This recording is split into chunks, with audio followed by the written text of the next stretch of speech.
Hello and welcome to War of Words. What sort of priority should the next government give to money stashed in foreign tax havens? What sums are we talking about? What percentage is illegal? Can we get it back? And how easy or difficult will that be?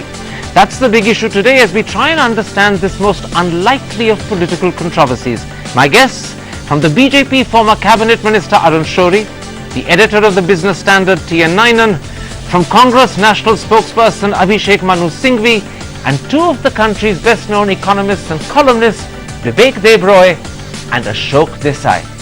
Gentlemen, let's start by trying to establish the facts. And first, Arun Shourie, the amount of Indian money that could be held illegally in foreign tax havens. On the 29th of March, Mr. Advani, citing credible estimates, said that it was somewhere between 500 billion and 1.4 trillion. Where does he get his figures from? Karan, you have asked me this earlier and you have been through it and people have been debating this. I think that on 4 points there is no dispute at all. First, as the Prime Minister has himself said in his interview to the Times of India this morning, there is black money, there's apprehension of that. Secondly, as he has said, it must be brought back.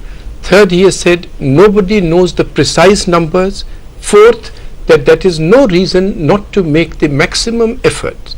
And he has pledged, as Mr. Advani had pledged, that within 100 days the government will take what he calls definite steps to bring the money back. That's what he has said. And on your question of how much priority should be attached to it, he has himself said now, contrary to what all these people were maintaining earlier, like these Congress spokesmen and their lawyers, that it is a priority for the government to get this money back. Abhishek Singhvi, you just heard Arun Shourie say that no one knows the precise figures, and that's probably a statement of fact.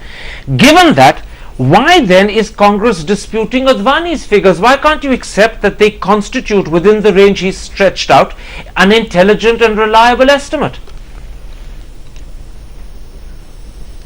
Karan, the Congress has never disputed, contrary to what Mr. Shourie is saying, in the slightest manner, that corruption is a serious issue, needs to be tackled, should be done. Nor have we disputed Mr. Advani on figures as such, except to say that it appears to be clearly exaggerated. I mean, it doesn't really matter if it's a few million less. The point is it's a serious problem. I entirely agree. What we have disputed is that it's a very simple thing. All these years, they have not done anything concrete. If you raise it in the middle of an election campaign, your motives are suspect. Okay. But let me repeat, if you carry on the debate in the constructive spirit in which the Prime Minister has just been quoted, I have no problem in declaring unequivocally that, I mean, this is a non-issue. Nobody in his right senses can argue that corruption doesn't have to be tackled seriously. Now, the nitty-gritty of that is several issues which we'll discuss. Absolutely. Let's take those several issues one by one, but so that I can correct what you said for the sake of the audience, in fact, Jairam Ramesh, in his reply to Mr. Advani, did say that the entire edifice of his numbers is a hoax. Ashok Desai, perhaps the most credible figure one has for India is the analysis done by Global Financial Integrity for the years 2002 to 2006, and it suggests that during those 5 years a sum somewhere between 22 and 27 billion per year was siphoned out, making a total somewhere between 113 and 136 billion. Now, in your estimate, does this support the range Mr. Advani talked about, or does it contradict it, or are the two simply unconnected? Well, if I were Arun Shourie or Advani, I'm sure I could find some way of reconciling these figures. But the point is that all of them assume that all this money is just being deposited abroad and left abroad. People don't really transfer money abroad unless they have some use for it, and if they have a use for it, they have been using up this money, and it's not lying around, it's not there any longer for anyone to bring back, not even for the Prime Minister. So you're saying, are you, that even the estimates given by Global Financial Integrity, which many consider the best, by now could be off the mark because the money may have been used, it may have been moved around, it may even have been brought back? Well, even if the Global Financial Integrity is perfectly right, that money is not is not lying around in Swiss deposits or in any deposits. It has been used, let's say, for under-invoicing imports. Okay. Vivek Debroy, let me quote to you from your article in the Indian Express on the 20th of April. You write, and I quote, "What we are left with is a maze of figures, some concocted, others real, but sometimes quoted out of context." Are you suggesting that we simply don't know the sum of Indian money illegally stashed abroad with any measure of accuracy? We're just guessing, that's all. Absolutely.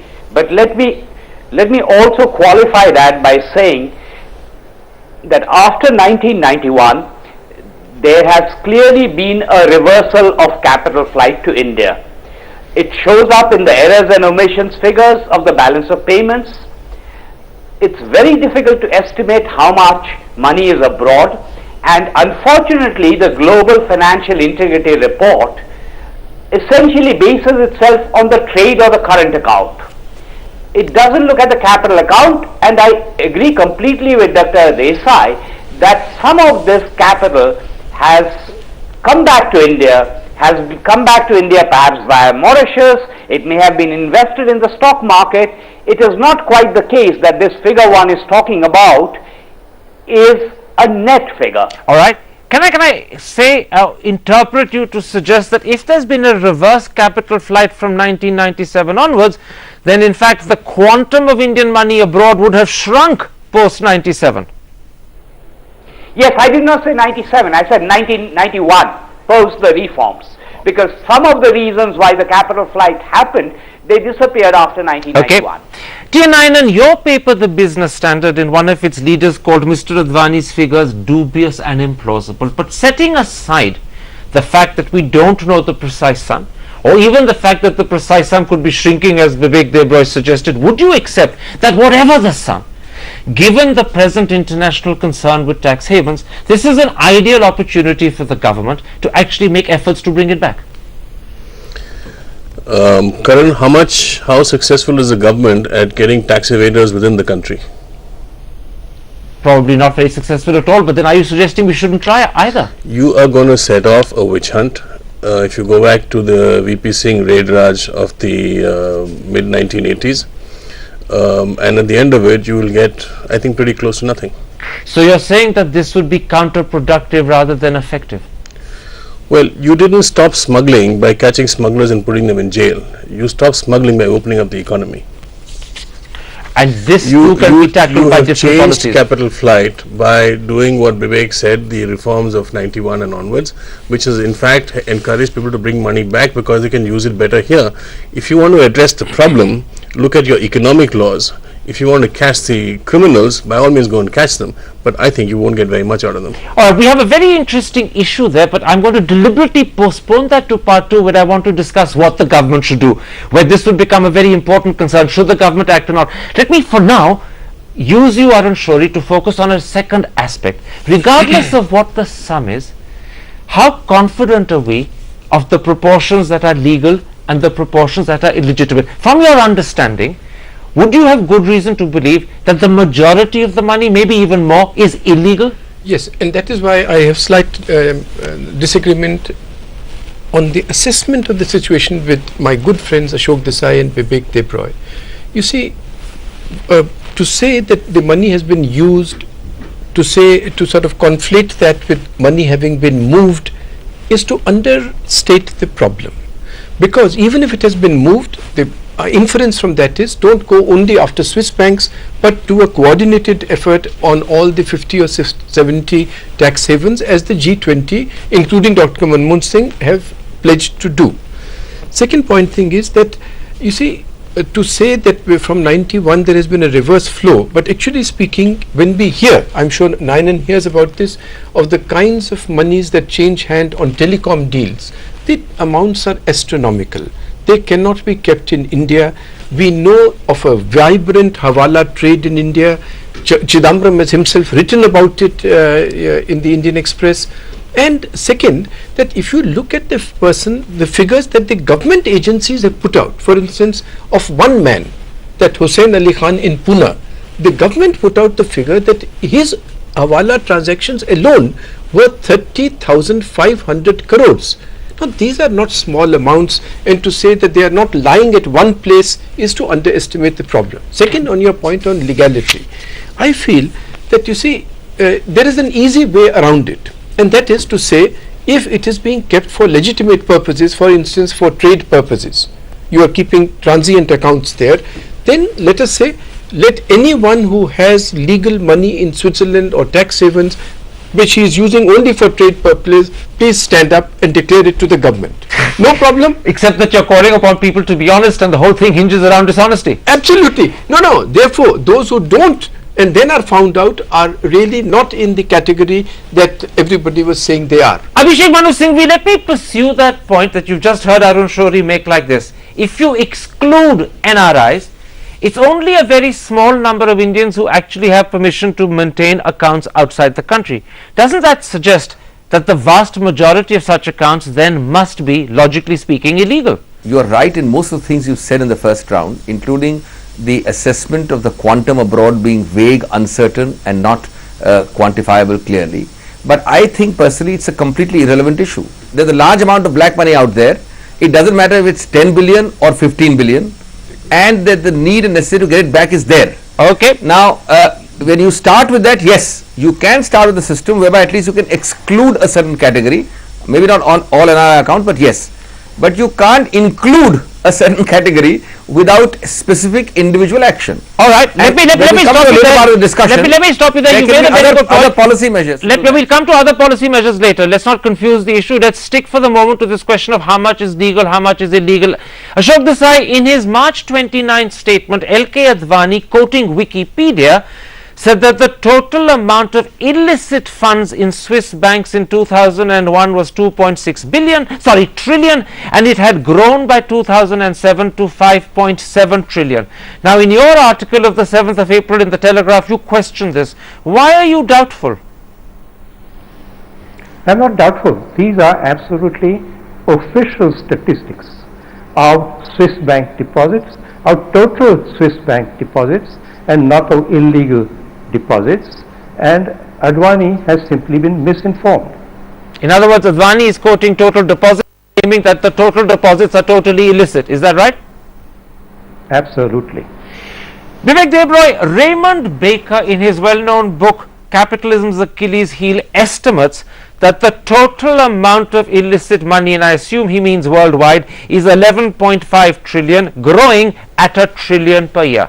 The OECD prefers to stick to a range between 1.7 trillion and 11.5 trillion. Let me ask you, how credible are these figures, or are they just intelligent guesstimates and nothing more?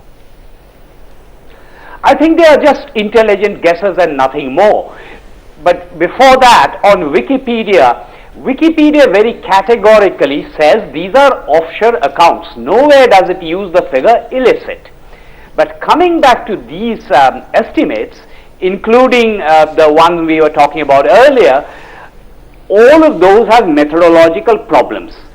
That does not mean one ought not to try and do the estimations, but in the last resort, there is such a lot of subjectivity that there isn't any robustness to the figures. At best, they indicate some kind of range. Alright, that's an interesting point, TN9, and at best they indicate some sort of range. There's no robustness to these figures. But let me put it slightly differently to you.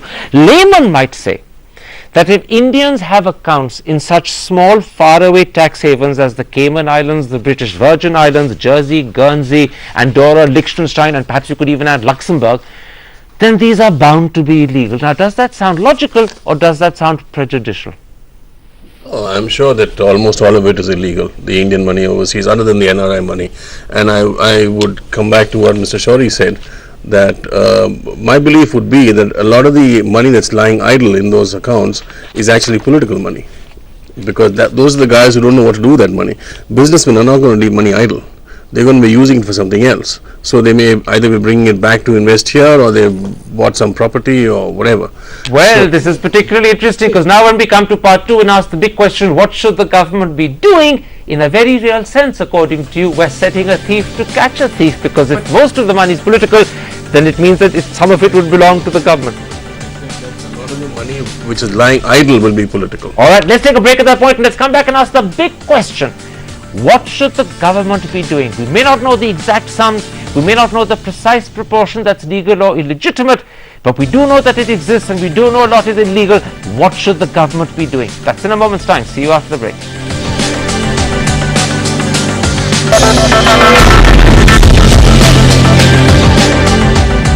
Welcome back to Water Words. We're discussing illegal Indian money in foreign tax havens, and now we ask the big question: what should the government do? Arun Shourie, if the BJP forms the next government, what will you do to bring this money back? First, recognize that it is a large amount. Because all this seems to suggest, oh, no, thoda sa hi hoga. Though Nayanan just now said that whatever the Indian money there would probably be illegal and much of it would probably be politicians' money. You see, if it were so small an amount and if it were not legal, would the G20 leaders meeting in London have pledged themselves in this form to take action against non-cooperative jurisdictions, including tax havens? We stand ready to deploy sanctions to protect our public finances and financial systems. The era of banking secrecy is over, and so on. So they are acknowledging that there is a problem. I accept that it is sizable for us to worry about. Therefore, I want to ask you, what should the government do? I think there's an important beginning on that was made by Nayanan when he said that the most important thing is to continue the process of economic reforms which reduces the compulsion which has been there, especially because of that socialist period and extortionate tax rates and Inspector Raj and corruption to take away the money. That's one is economic reform. What's the second? Second is bilateral treaties. Britain has already entered into about 40 treaties of this kind for complete exchange of tax information according to OECD standards. Third point is that because it will take a long time to have bilateral arrangements with 50 or 70 of the tax havens and other countries, it is important to work together in a multilateral way with a large number of countries like the G20 forum has proposed, and thereby get good pressure and if necessary sanctions to be put on tax havens. And just one point, many of the tax havens are under the jurisdiction of countries, of governments like Britain. Quite right. So they will actually help you. Abhishek Manu Singhvi, the Prime Minister, in his interview to the Times of India has also said that he too will take effective steps in 100 days to bring this money back. To what extent do you agree with Arun Shourie and the steps that he's outlined? To what extent would Congress behave differently? I agree with each and every proposed step proposed by Mr. Shourie, with one caveat. I cannot hesitate to say that not one of them was talked about in the 98-2004 or even after that till 2008 by the NDA. But having said that, let me add, because these three are very important. What Mr. Nayanan has said is extremely important. It's the nature of the economy which makes a difference. But two more things I'll add. I'm not detracting from what has been said. One is, you cannot begin to talk of getting foreign money back till you start controlling black money in India. Number two. That's the basic thing. Number two. So it's a domestic, let me just complete. It's a domestic international link. It's not only talk about foreign money. Number two, you have to have in the already existing double taxation avoidance treaties. Mind you, we have a large number of existing treaties. We must have a clause mandatorily saying that DTT will not happen unless automatically there is a provision compulsorily requiring sharing of information. Third, very quickly, we have to deal with offshore legitimate fora like Mauritius, which is a legitimate FDI forum, where there is the greatest mix-up between the black and the white. All right. Now, let me stop you there. Offshore Liechtenstein is different. I understand. Let me stop you there. I want to bring in T.N. Nayanan. On the 17th of April, Mr. Advani, who was the first to say, the PM's echoed it today in his interview, but he was the first to say that within 100 days, a government that he forms would take concrete steps to bring the money back. First of all, are the three things that Mr. Shourie outlined, in your eyes, concrete steps? And secondly, can they be done in 100 days? Karan, I agree with everything that Mr. Shourie said, but let me say this, that even if the BJP were to come into office and were to spend 5 years doing this, I doubt if you will get back even 1% of the figures that Mr. Advani has put forward. So just one. But what about my question? Can any of these steps, and remember we're talking about reforms, economic reforms, bilateral treaties and multilateral work done by Indian and other governments together, can those three be done in 100 days? No. I mean, that's not Just begun. yeah, I mean, It's the Prime Minister and Advani ji are saying both the same thing, that they will initiate effective steps. One person says effective steps, Prime Minister says definite steps.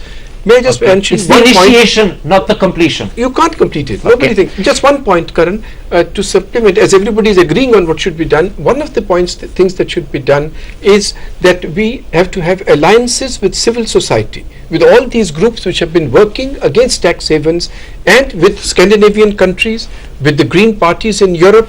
All of them we should join up with them for this purpose. Don't then talk to me, Nainan, about whether this can happen in 100 days. That may be an irrelevance, although it seems to be like a journalistic relevance, but leave that aside.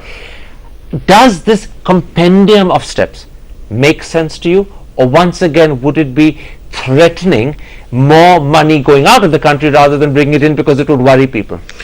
Karan, let me be a skeptic and say, what is the nexus between big business and politics? Who is paying whom? Question number one. Question number two, when I asked this in the beginning, how much is the black money you've unearthed within the country? Question number three, if you look at the record of the income tax, the enforcement directorate and all these agencies, what do they actually do with the powers they get? They just misuse it. You remember the case of this guy who was being questioned on the enforcement directorate. He jumped out of the window and committed suicide. So what are you asking people to get into? Absolutely. Those are fundamental questions that Nainan's raised, Vivek Debroy, but let's for a moment sidestep those. Those are very critical and important, but we'll sidestep them for a moment. I want to raise instead something that you've written about in your article in the Indian Express on the 3rd of April, talking about the fact that UBS, the Swiss bank, has not only paid a $780 million fine to the United States, but also, under pressure from America, released names of people accused or guilty of tax defraud.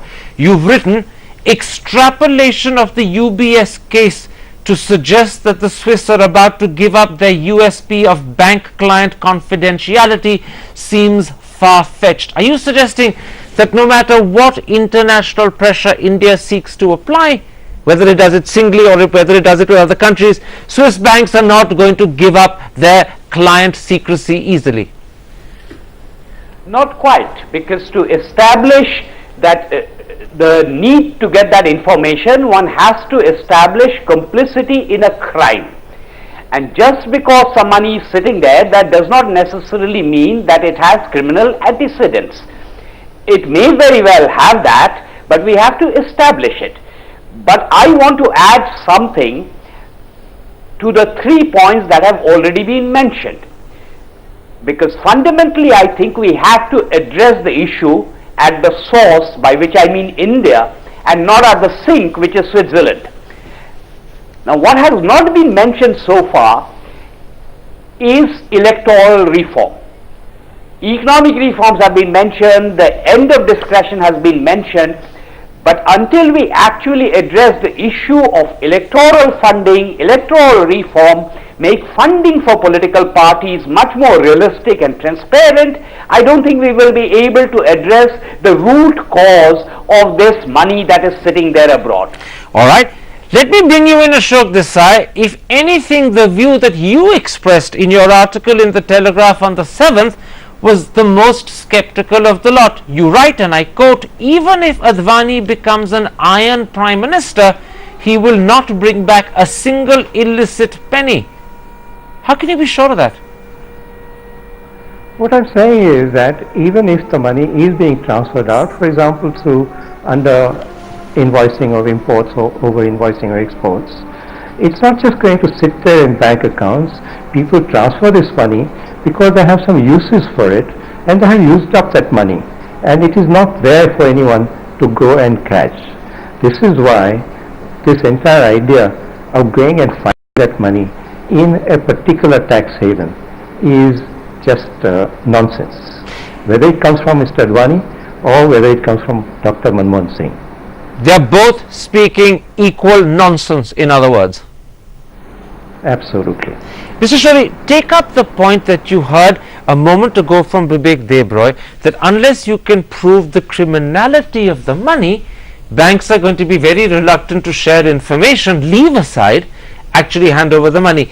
When you go to Swiss banks, with whatever measure of international treaties behind you for support, they will ask you for proof it's illegal. What proof will you provide? Sir, that's not quite the situation. That was the situation. That has been the situation till now.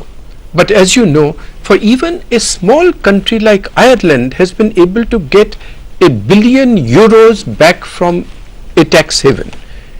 Why are we so defeatist that we, working with all countries, will never be able to get anywhere? You said the other day that no, Germany has paid a bribe, but they did get the names. 5 years ago, anybody saying Germany has got the names, will part with the names free of cost to India, all sorts of legal objections would have been raised. They have now given the names. You were told by, or you were quoting Pranab Mukherjee just 2 days ago that no, it is on the condition of secrecy. Now suddenly the government says we will give them to the Supreme Court in an affidavit. Isn't that just that? Actually, there's a lesson in that if we all work together, we can put sufficient pressure. As you have seen the government's position change during these 15 days itself to what Manu Singhvi was just now saying, the constructive position of the Prime Minister. There is one aspect on which perhaps politicians may be slow to act, or at least they'll drag their feet, and that's the extent to which electoral reform is necessary to stop the money going out. Because if the majority of the money that sits idle in tax havens is political, it's clearly there because they need it from time to time to fund their elections. And until they have electoral reform, that won't stop. Do you see electoral reform happening at all? I don't see that happening. And I think the much bigger issue, even independent of electoral reform, is crony capitalism. Mr. Shorey mentioned telecom, but it's not just telecom, it's mining rights, it's all kinds of things. And you ask yourself, who's paying money where, how much is it? And if you really believe that's about to stop, then I think we're fooling ourselves. Very quickly, Abhishek Singhvi, is electoral reform and crony capitalism, as Nainan just mentioned, two things that you or a government you may form prepared to tackle? I think these are two factors which are certainly important in the fight against this issue. I also think that these are structural factors, and we should not fall in the trap of making the problem bigger than it is. There are 20 solutions to a problem. Let's not start on the solution because we can't tackle all 20 together. You and I both know that electoral reform and crony capitalism are long-term solutions. They won't happen in a jiffy. But that should not deter us from starting the process of implementation in the first 100 days only by way of steps. All right. Obviously, as you go along, the momentum will be built and you will have more and more structural reforms. Ultimately, the whole issue is of black money generated from source. That itself will have to be attacked. That's going to take another 5, 7, 10 years. Okay. But that doesn't mean we shouldn't start the process. And the way to get at this electoral reform, qualifications and disqualifications of legislators, is for pressure from outside the political system on the politicians. That's necessary, and the media has a key role. You want crony capitalism to end? Expose the cronies. All right, expose the cronies. But at this moment in time when my guests are laughing, and more miraculously when the BJP and the Congress guests are in agreement with each other, we're going to take a break and we're going to come back and look at the politics behind this whole thing. Maybe at that point get them to differ and disagree rather than to agree, because that's a very unusual thing at election time. See you in a moment's time after the break.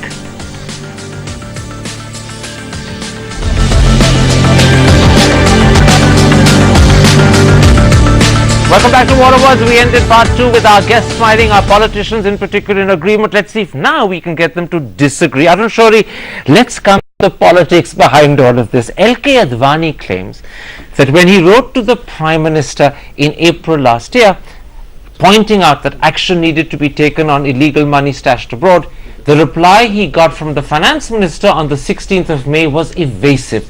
What was evasive about that reply? Well, because of this, that actually what you have seen, that no action was being taken, letters were being sent, letters of all kinds. We had information at that time, and that was later on confirmed by a story in the Indian Express, that the Revenue Secretary working under Mr. Chidambaram had actually written to the Indian Ambassador in Germany कि नहीं इसमें कोई जल्दी करने की जरूरत नहीं है. The Germans, lest the Germans may take offense, lest they may think that their bona fides are being questioned. So it was that kind of an apprehension which was confirmed to us with just a normal reply, all necessary steps will be taken, etc. Just one thing. If the Prime Minister feels that in the next 100 days if he is back in office, he can take what he calls definite steps, they could not have been taken earlier. Okay, All on this point of Singhvi and all. Your last point is a fair point, but for the sake of the audience, I must correct an earlier point you made. You referred to P.V. Bhide, the then Revenue Secretary's letter to the Indian ambassador in Germany. The letters dated the 30th of June 2008, and it was referred to by the Indian Express on the 31st of March. In fact, you're right when you say that Mr. Bhide told the ambassador don't push strenuously, but the reason wasn't that the government in India didn't want to push strenuously. The reason was that the Germans are taking offense that you're pushing strenuously, because this is conveying to them that you doubt their bona fide. No. He did not say the Germans are taking offense. He said lest they take offense. What I think actually said the Germans are misinterpreting in your civil pressure. service, my friends, that kind of a letter coming from in Delhi Finance Ministry to the Indian ambassador is a clear indication they understand what they are writing. All right, that's an assumption and an interpretation. I can't contest that. Let me point out something else. Chidambaram, in his reply of the 16th of May, also pointed out that actually the government had already got in touch with the German tax office in February 2008, 2 months before Advani wrote to the PM. Therefore, how can that be considered evasive? It's so wonderful that give all the credit to Mr. Chidambaram for taking it up and for not having to done anything, not having achieved anything till now for 1.5 years, and suddenly the Prime Minister saying now in 100 days I will take definite steps. Quite right. So the PM is contradicting Chidambaram. No, I'm not saying that. I'm not saying that. It It is that you are reading things into letters which are not there. Abhishek Manu Singhvi, let's take up what you heard Arun Shourie say about the Bhide letter. Has Arun Shourie interpreted the Bhide letter correctly? To be honest, most people reading the Bhide letter would say that when civil servants write such letters to ambassadors, it's not concerned about German sensitivities that they're expressing. They're actually concerned, don't push too hard in case you get names that embarrass us. Karan, your desperate wish for politicians to disagree is granted. Mr. Arun Shourie is completely wrong. His interpretation is wrong, but I believe that your question about April and May is completely irrelevant. I'm sorry to say so. The real question is simple. Each and every one of the 20 constructive major suggestions we've discussed in the last half an hour or 45 minutes, please answer the basic question: which of these was even proposed either by the Deputy Prime Minister, Home Minister Mr. Advani, or by the Cabinet Minister Mr. Arun Shourie, or by anybody else? Can I interrupt? That's you raised the issue. this point for the second time in this discussion. Let me ask, just because the BJP didn't act during its time in office doesn't mean that you don't need to act now. There are a lot of things Congress didn't do 40 years ago that you're doing now. The situation has changed. I am not saying that at all. You know it that what I am saying is that yes, you talk for the future constructively, no problem. But don't talk of 2008 April, May, 1.5 years. Just a moment, Nainan wants to interrupt you. Nainan wants to interrupt you. Go ahead, Nainan. Kanan, you have a new situation where there is a global initiative by the OECD on all these tax havens which have banking secrecy laws to go after these guys. The overwhelming majority of tax havens responded and said they will change the laws. It is a new situation. It presents a new opportunity. Very quickly, do you want to reply to that? It's a new situation. It represents a new opportunity. Absolutely. Which is why, absolutely right, which is why we are discussing and have till now discussed the future. All right. That's no problem. And I am entirely in agreement with 5 of those suggestions, 5 of my own, and let's see how much we can do. All right. He's entirely in agreement. Don't blame Chidambaram for doing nothing 1.5 years. He's entirely in agreement, but don't blame Chidambaram for not doing anything for the last 5.5 years. I don't think it is 5.5 years, but we won't quarrel over that. Let me point this out to you. Jairam Ramesh, in the letter that he wrote to Advani, which has been made public, said that the entire edifice of Advani's numbers is a hoax. Has Congress ignored the fact that whether the numbers are true or not, there is a lot of money there which needs to be brought back, and in replying in these rhetorical terms, has Jairam got carried away by his rhetoric and he missed the key point? I think it's fair to say the Congress has been forced to shift position. From the beginning of the controversy about 4 weeks ago till today, there is no question that the Congress has been forced to shift position because this issue has gained some, traction. But I would come back to my basic point that if you take this forward in a policing method, you are going to get very little bang for the buck, or very little buck for the bang. and I think you should focus on what you really need to do, which is to address the economic reform issues, which reduce the scope for crony capitalism, which reduce the scope for rent, which reduce the need for under-invoicing and over-invoicing on trade. Those are the issues that you need to resolve. Why has gold smuggling stopped? Why has the smuggling of watches stopped? Why has the smuggling of synthetic textiles stopped? Because you made your economic laws rational. That's what you need to do, and that's what you need to focus on. Ashok Desai, pick up then and elaborate on the point you've just heard Nayan make. How many laws and policies and how sweeping are they that need to be amended before the incentive to take money out of the country ceases? How big a task is it, in other words? It's not simply laws. I would say that we do need to liberalize foreign exchange laws, and in particular liberalize our capital account. But that is not the only point. I think a lot of money goes out because the administration in our country is terrible, because our tax departments are extremely corrupt, and people would rather keep their money in a place where they are not harassed by authorities of that place. And therefore, what we need to do is to clean up the income tax department and the excise and customs department and the sales tax departments of various state governments. How easy or difficult is that going to be, and to what extent, when you try and clean up departments and stop harassment, are you actually trying to change Indian character? No, Karan, I want to make the point, if I may come in here, that in the last 18 years, when you've had so-called reform, neither Mr. Manmohan Singh nor Mr. Chidambaram, who've been finance ministers for 12 out of those 18 years, actually focused very much on reforming the administration within their control. The only person, to my knowledge, who actually focused on this and tried to use electronic networks, databases and so on, and make this whole interaction between tax officials and citizens a civilized interaction was Mr. Jaswant Singh. So in other words, just saying it is possible to do if ministers are prepared to do it, but up till now, the two who held the job for longest haven't done it. They have not focused on it. Let me very quickly bring you in, Bibek Debroy. Let's try and put this issue into some sort of wider perspective from an Indian standpoint, and particularly from the standpoint of growth and the Indian economy's development. How significant is this? Should this be at the top of the agenda during an election? We are presuming that the kinds of reforms that Ashok Desai talked about, the statutory reform as well as the reform of the administrative law, the executive orders, rules, regulations, those are accepted as desirable. They may be accepted as desirable by many citizens in India, they may be accepted as desirable by this panel, but let us recognize that there are very strong vested interests, which is why these reforms are not happening. But going back to the bang and the buck issue, there are certain things we can get done within 10 days, forget 100 days, since the Congress and the BJP are evidently agreed. Let's, for example, remove all the caps on electoral expenditure.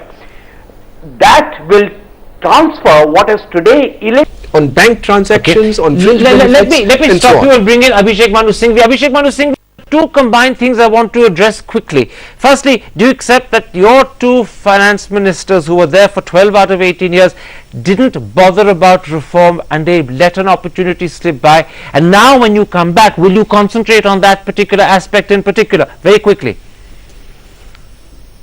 Well, that's an extraordinary charge.